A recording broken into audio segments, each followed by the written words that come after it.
Thank you for being here. This is going to Thank be you for coming. Yes, thank you. So, okay, we're going to get started. Happiness Included is so fun. It's such a wonderful book because, thank you, ever the showbiz lady, because you did such a marvelous job detailing your life and what it was all like then. So when you read the book, you will really see she captures all the details. She captures whether it was camping in the forest with your parents, with your dad cooking hot dogs on the straightened wire hanger, or starring alongside Lassie in the Christmas Eve special, or meeting Joe Namath and Davy Jones, or Alice's blue uniform. She has it all there in the book, and we're going to hear more about it now. So we're going to go right back to the beginning. My questions for you are going to be in chronological order.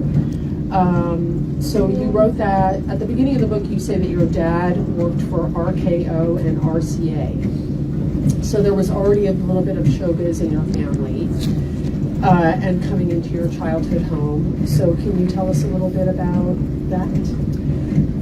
Yeah, my dad was a saxophone and clarinet player and was in the big bands. He traveled all around the country that way.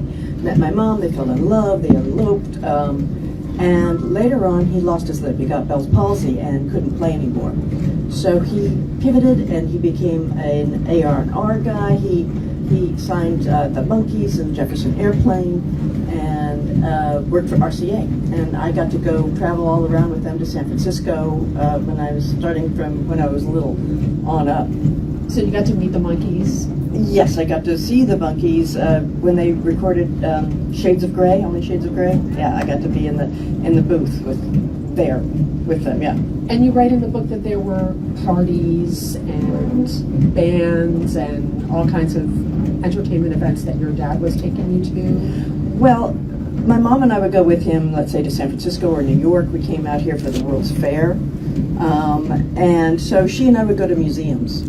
And I would go with them to the restaurant, but not to all the parties necessarily. Okay.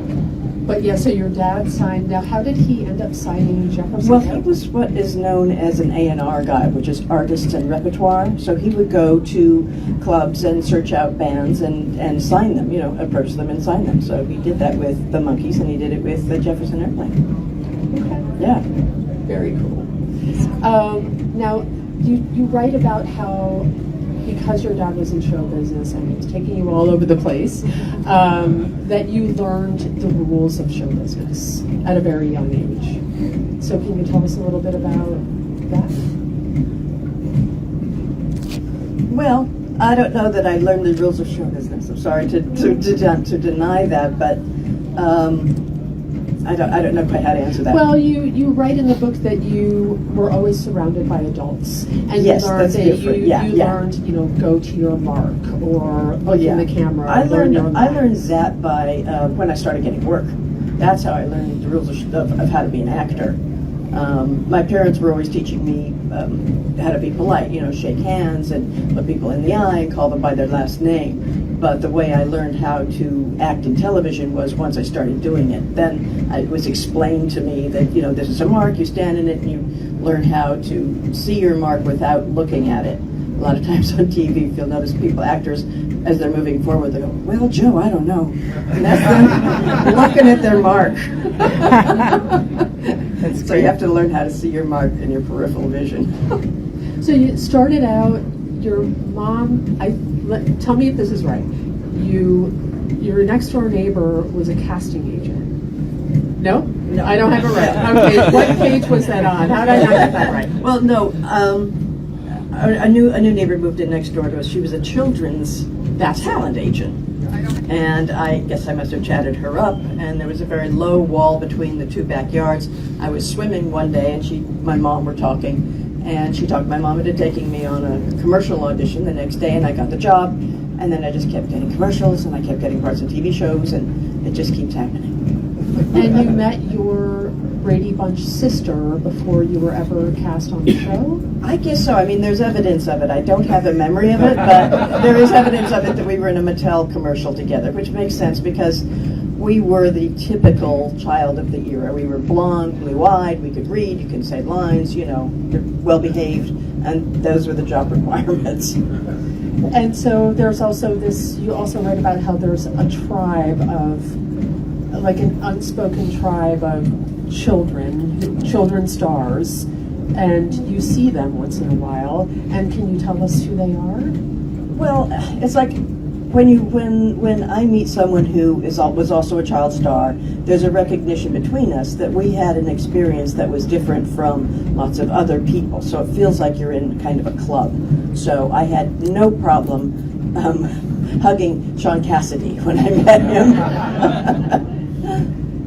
But weren't there some other ones too? Sean Cassidy and yeah. Mary McDonough. Yes, we're friends as well. You also end up being friends through mutual friends. Through mutual. Yeah. Friends. Okay. Would it be possible to turn up the AC? I'm schwitzing here. That would be great. By up, I mean make it colder. You never know if it's you turn up the AC to make it colder or turn it down to make it colder. Anyway. So you also write about the paradox of being on set as a child, and you're surrounded by adults, but you also kind of have to figure things out for yourself like a child would do.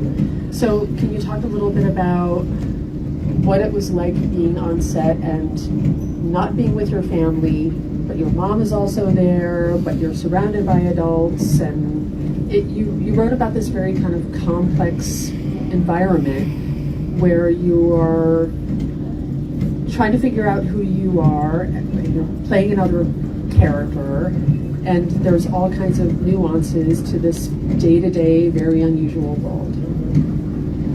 Well, I mean, I'm sure after a few weeks it just all became fairly comfortable because we learned the way that we had to work, the number of scenes we had to do, which was a lot. We really just knocked it out. And everybody on the set was very professional, and so there wasn't, I don't remember feeling a lot of angst. What was weird was the Christmas episode. We only did that one holiday episode. It was strange for it to be summer and in the middle of the day, and I'm in my pajamas in front of a Christmas tree with fake Christmas presents. That was a bit of a disconnect.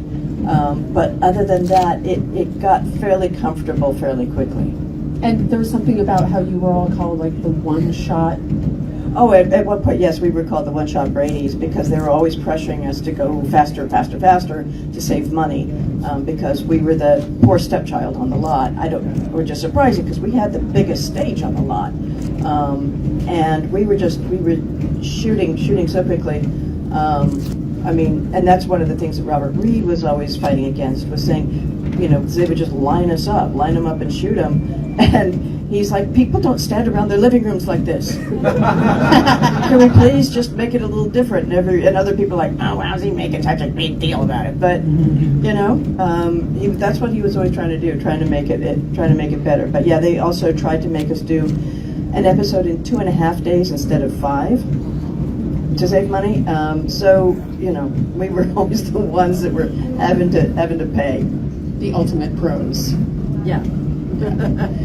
Now, you also wrote that your dad used to take ads out in Variety and The Hollywood Reporter before you would have episodes. This was predating the Brady Bunch. Right. Now, why did he do that? It was advertising. It was like putting something up on Instagram or Facebook. And he also was a photographer. We had a dark room in the house. So he loved to make the ads himself. He'd do the graphic design, which was, of course, very physical at the time, and take it to the offices of these industry newspapers. They were small, glossy magazines that would come, I think, every day, at least once a week. And they would have all the latest sales, the box office, and he would take a small or quarter-page ad with a picture of me saying, Eve Plumb is on Lassie, and this is the date, and here's her representation. So it was like advertising. And it would get you another job? It would at least, it was just, who knows? It was like when you advertise anything, you don't know who's going to see it, so that's why you do it. You're just trying to get more eyes on your product. And you have a picture of your resume in the book. Now, I wanted to ask you a question. So, did your mom or dad type that up for you? Oh, I'm sure it was my dad. Yeah, I'm sure it was my dad that typed it up, and added things about, about my little abilities and stuff, and of course you have to do height and weight and color of hair and eyes. But it was all of my credits and maybe something upcoming that was on the back of the 8x10, because whenever you go into an audition, you would bring your picture of yourself and you hand it, and they would look at that, and they'd look at the back and go, well, I did some stuff, and then, Right, because the picture of your resume you can see that there's tape around it. Yes. So this was Yes. affixed to the back of your 8x10 yes, glass. and that went on till, gosh, early 90s. Before things went digital? Before things went digital. I think the only place you'll hand an 8x10 resume now is for a stage play. They usually still want hard copies, but everything now is digital. So that's great, because now I don't have to. I don't know why the photograph came out as an 8x10. Why it's not 8.5 by 11? Because you have to forever go into the printer and have them cut it down, and then either staple it or glue it or whatever. It was tedious. It's obviously a scam. Somebody's scammed by the 8x10 paper people. So I want to quote something that you wrote in the book, and it's a great. One of your chapters opens with this line. I'm going to quote you. In 1968, I was exactly where countless women wished they could be, with my arms wrapped around the neck of an American sex symbol. Okay, well now do tell. Well, which show? Because I was endlessly being picked up as a child. I was small. It's easier to get a little kid into the shot. But I think that was It Takes a Thief, which is... Thank you, Robert Wagner. Yes. Robert Wagner, who was just so handsome, and he smelled good. He smelled like this clubman's talc that they use on the sets, or on the makeup. And it was great. They had... I have had... Of course, all of my roles were little girl in peril, so I would have to have a stunt double. And the stunt doubles at that time were all men, and they were all little men. So they would dress up a man in a blonde wig and my costume, and have him, he did for Land Surf when he was riding a horse. And then this one, he was supposed to grab onto Robert Wagner, he would climb up over the rooftops, but it would just look too fake. So I got to do it, and that was fun. Oh. So now we're finally, since our questions have been chronological, we're finally getting up to when you were cast for this pilot TV show. And it was about a blended family, and there were many things about the pilot episode that didn't go according to plan, because the reviews weren't that good, and they needed something to fill up this slot. And it was kind of a surprise when it took off. So can you talk a little bit more about how it was initially received, which wasn't really what anybody expected? Right. I mean, anytime you make a pilot, you're throwing your work to the wolves. I'd already done a couple of pilots. I did one for maybe the Tammy Grimes show, or maybe that was an audition I didn't get. Barbara Rush and Dick Tracy. Neither of those got sold. So when Brady Bunch came along, it was, well, here we go, we're doing another pilot. And it aired, and it was reviewed in TV Guide, and the last line was, and as the children troop up the stairs to follow their parents on their honeymoon, we hope they never come down again. Thanks! I'm going to go to work now. So, surprise. We just kept making the shows, and it was, I don't know that it was ever really in the ratings very well, but I think it was well watched, and so that was a surprise, and I'm glad that it continued. And then it was picked up for another 13 episodes, and then the writers kind of changed the focus. I think initially you said that it was about the parents, but then they realized when they were looking at the ratings and the viewership that it was really more about you kids. Mm-hmm. And that's when they started to, and Sherwood, I think Schwartz had an idea about how each episode was going to be a fully fleshed out story, and it was going to be this idyllic home and the happy blended family, and it just took on a life of its own. Yeah, they also did a thing eventually where each of us would have a focal point in the show. So I think we each got like 2 episodes a season that would focus on us, and then the B story would be something else. But yeah, it's funny that people say that, and it has been said that originally it was supposed to be about the parents, but why would you create a show that has 6 children in it and not have the parents? That doesn't make sense. I don't know where that started, actually. Anyway, so it kept getting picked up, and we did, like I said, we did 13 more episodes. We just did, I don't know, 20 episodes a season, and nowadays, you know, if you get 6 or 7 of a show you like, you're lucky.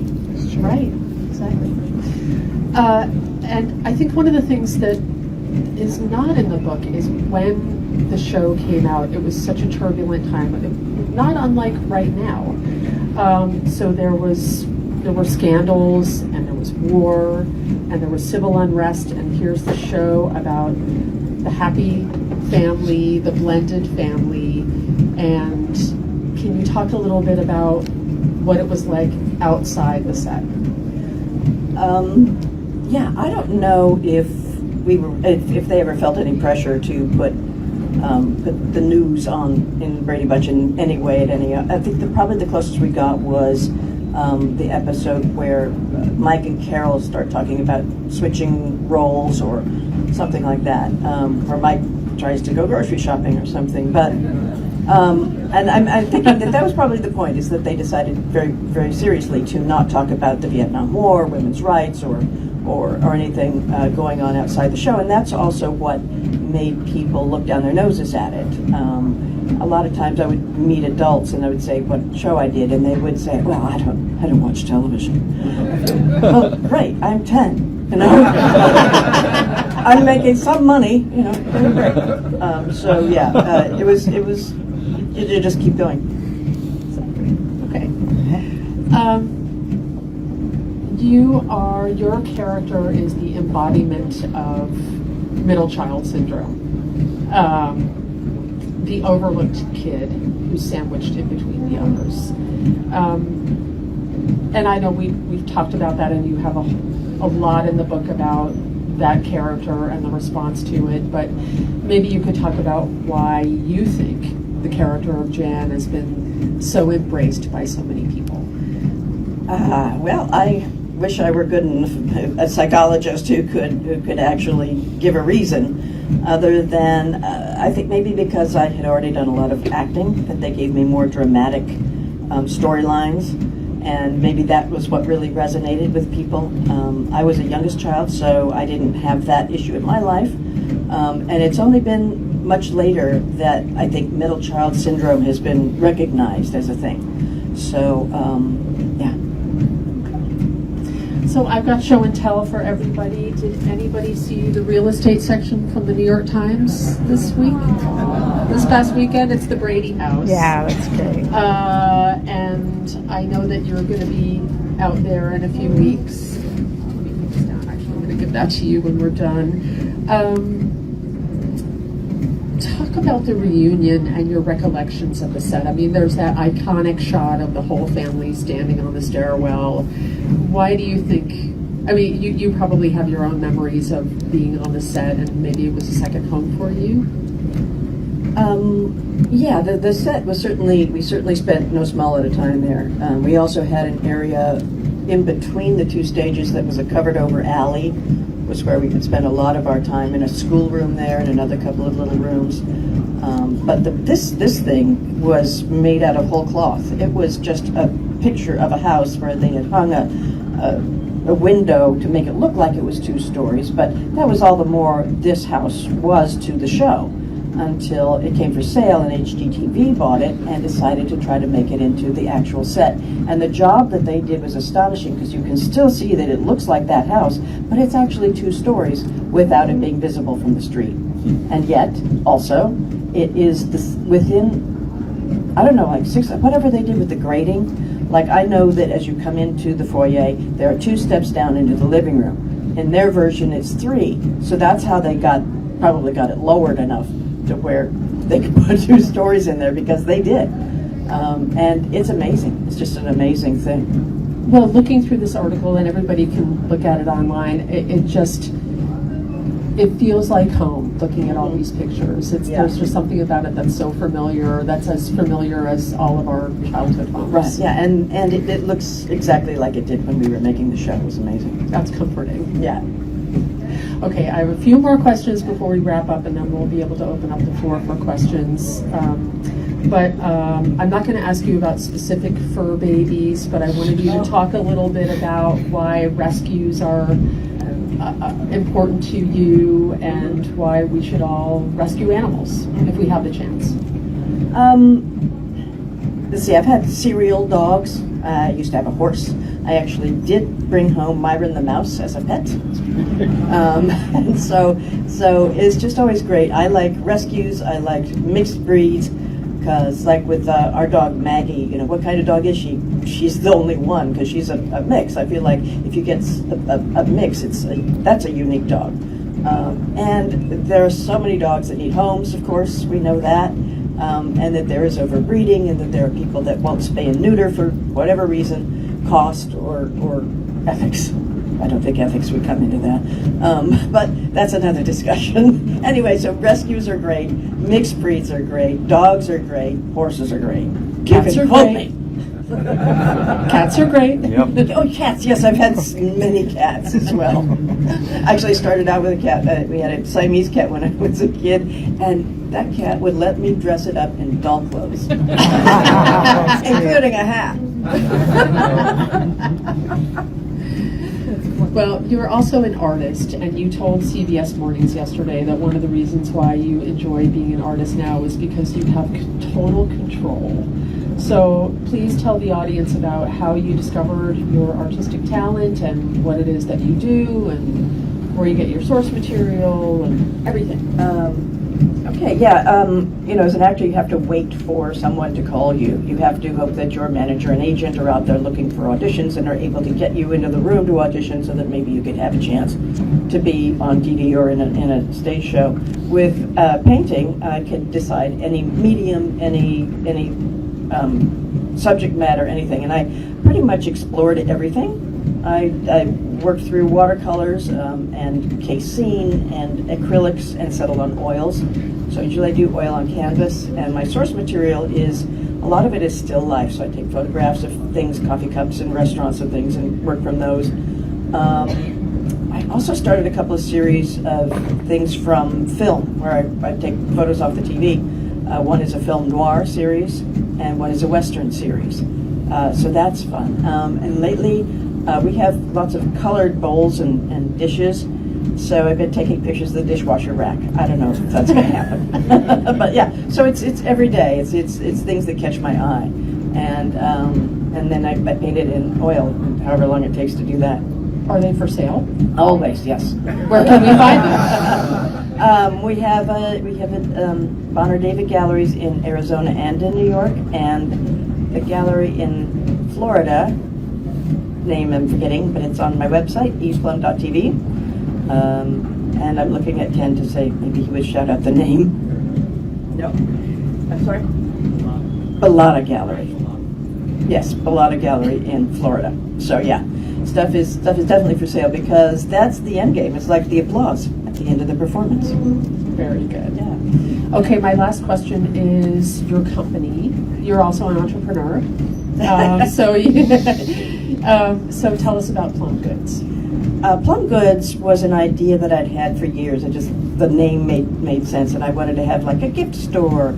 And Ken and I decided to finally do it, and I thought, well, we'll do it online, and I'll do warehousing of this kind of cute box and this thing. And then I found out you can put your own designs onto products and sell them. So that's what we do. Ken and I design the stuff on the computer, choose the colors, do all of that, and then use Shopify to put it on to mugs and totes and phone cases and on and on and on. And we've had such a great time. I started out with the 6-petal daisy design, which is representing the 6 cast members of the Brady Bunch, and those colors. And then it changed to more different colors. And then we were able to do sort of a nautical line. And then we started, the Plum Goods is, the tagline is, it's Plum Goods, happiness included. So then we decided to do happiness included coffee. And that came out, and we have the little mascot is a dog named Perky, and the coffees are all named after different terriers. So That's been lots of fun to do. It just, it really, there's no end to the creativity you can bring to it when you're working on your own designs. And I think aren't some of those designs on the book jacket? They are, yes. Well, yeah, I mean, this is not our daisy, but it is a daisy. But we were running out of time. We were running out of time. When they showed me that, I was like, that was great, but it would take me forever to replicate that with the Plumb Good daisy, so I didn't do it. It's close enough. Well, thank you, and really appreciate all your time. Here are questions, if you'd like to take a look. Varied questions. Okay. What was it like being an actress with a sister who was also an actress? My sister was an amazing Shakespeare actress and teacher, and she was so beautiful, and she really should have been a star. So it made me a little, I wasn't intimidated, but I did feel like I didn't want to talk so much about my success to her. I know she was never jealous. She was 13, 14 years older than me, and she was such a wonderful person. But I didn't ever, well, yes, I got on a show, making money. I didn't do that in front of her. How did I become interested in painting? I am self-taught, and it was because I really needed something to do that wouldn't cost a lot of money. And so I just sort of kept at it until I did it well enough to put it up on the wall and not care about what somebody looked at. But something about your career that would surprise you, the person only knows me from the Brady Bunch, that I had worked for, 4 or 5 years. I'd worked for so much and done so much work before the Brady Bunch. I think that is going to surprise people, and that's sort of what I really wanted to talk about in the book. The art projects I've worked on in NYC, I was watching New York 1 the other day. I'm a big fan of New York 1, and I think it was Roger Clark who said there's a thing afoot. It's called it was to paint a cow, a big fiberglass cow for God's Love We Deliver. It was a fundraiser, and they're looking for artists. So I was like, I can do that, and I made up a drawing, and I contacted the people, and I said, I said, do you want to see my? They're like, great, come on, just paint a cow. It's like, well, do you want to see my design? And they're like, no, it's probably fine. I was like, well, what if I was going to cover it with something really gross? I mean, I ended up doing daisies, surprisingly enough, and it did sell, and they wouldn't tell me who it sold to, but it did sell for some big dough, so that was nice. I had to paint it out in Industry City, out in and there was no air conditioning. And one day I got all the way out there on the train. It took 45 minutes to get out there, and I was painting, and I realized I might not have taken the dog out. Oh. So I called a car. I got in the car and I went and walked the dog anyway, and I didn't come back that day to paint. And I first became very interested in philosophy and how I'm not necessarily a philosophy student. I just had some upbringing that was more about positive thinking and stuff like that. I've looked at all sorts of different religions and things. I was raised with the idea of past lives and tarot and astrology especially, which I've since sort of stepped away from. So, happy birthday, thank you.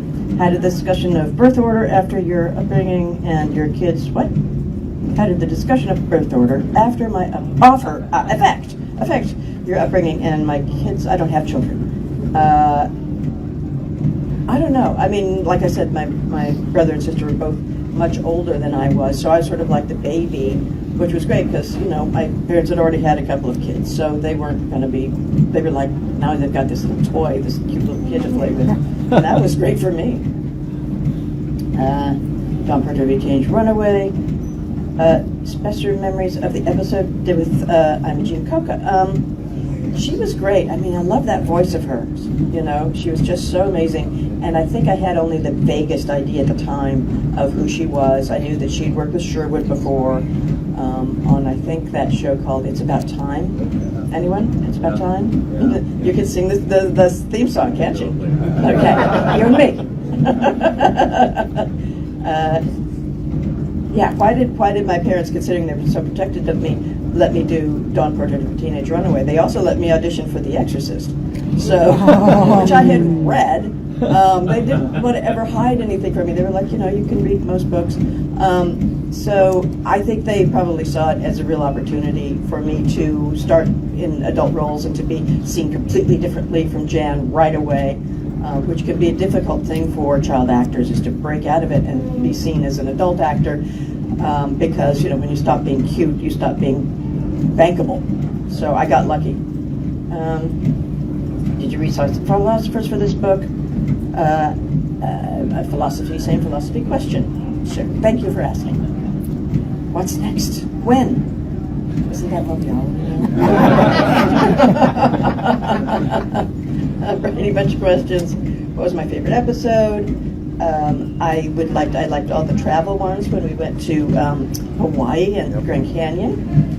Happiest moment on the Brady Bunch? Wow, it's hard to say. There were lots of happy moments. We would have parties for, the 100th episode, or, it was just pretty much a good time. We didn't have a lot of rap parties, but there was whenever it would get really tense, we had this funny script supervisor, the person who has one of the hardest jobs in TV, which is to write down what hand you picked the fork up with and who said what when, and if they made a little mistake on each take. And his name was Cosmo Genovese. And so it'd get a little tense. Maybe Bob was asking for something, or maybe we were running late or whatever, and it'd be really tense and quiet. And Cosmo would go, "God, this is fun." Crack everybody up. I'm still close to the other cast members. Yes, Chris Knight and his wife and Ken and I get Zoom cocktails a couple times a month. Favorite celebrity guest show on the show? I was, having Davy Jones come on was great, but I was like, yeah, I know him already. What was my favorite Brady Bunch episode and why? I think I sort of answered that. And then varied questions. Thank you. Thank you.